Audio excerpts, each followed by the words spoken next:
Hello again. Right, this is a poem by our postman. He's called Neil Curran. Neil the postman.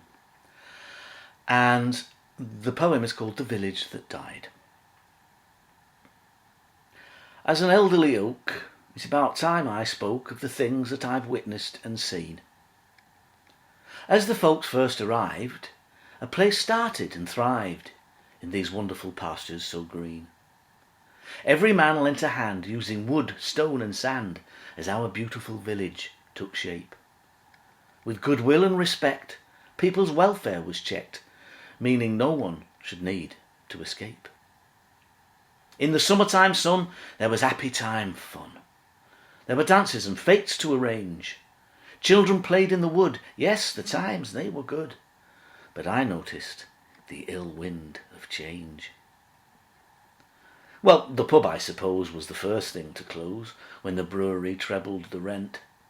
And though he put up a fight in the still of the night, the poor landlord just upped and he went. Then the vicar, he prayed that the diocese paid for the roof like a sieve when it poured. With the times getting tough, it just wasn't enough. Now there's nowhere to worship the Lord. All the school kids are bussed to a place you can't trust, for their safety from bullies and thugs. Once we'd worry about nits. Now we're frightened to bits about violent behaviour and drugs. The school field where they played, well, there was cash to be made for a rich builder seeking reward. Locals stared in dismay. Then they drifted away from the homes they could never afford. Then the shop went kaput when the post office shut, as a part of our government cull.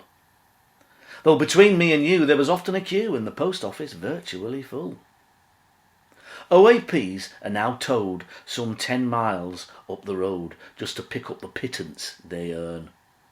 Then they stand there in vain in the wind and the rain for a bus that might never return. As the future looked bleak, families left by the week, with the influx becoming immense. Where long friendships arose, now just grudging hellos as they pass either side of the fence. Now my good friend the crow shrieked, "There's things you should know!" He was flapping and clearly distressed. "Tree, you're due to be felled!" "No!" I silently yelled. "All my friends will have nowhere to nest." But it soon became clear that the day would draw near I'd be losing my branches and bark. If the councils comply, I'll be chopped down to die so the humans have somewhere to park. My 500-year neck, with a thud, hit the deck. I lay beaten, forlorn, on the ground. Though dismissed and remote, the one thing that I note, though I try, I just can't hear a sound.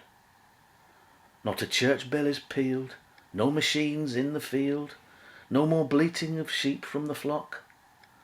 My last wish it would be for this silly old tree, Mother Nature, to turn back the clock.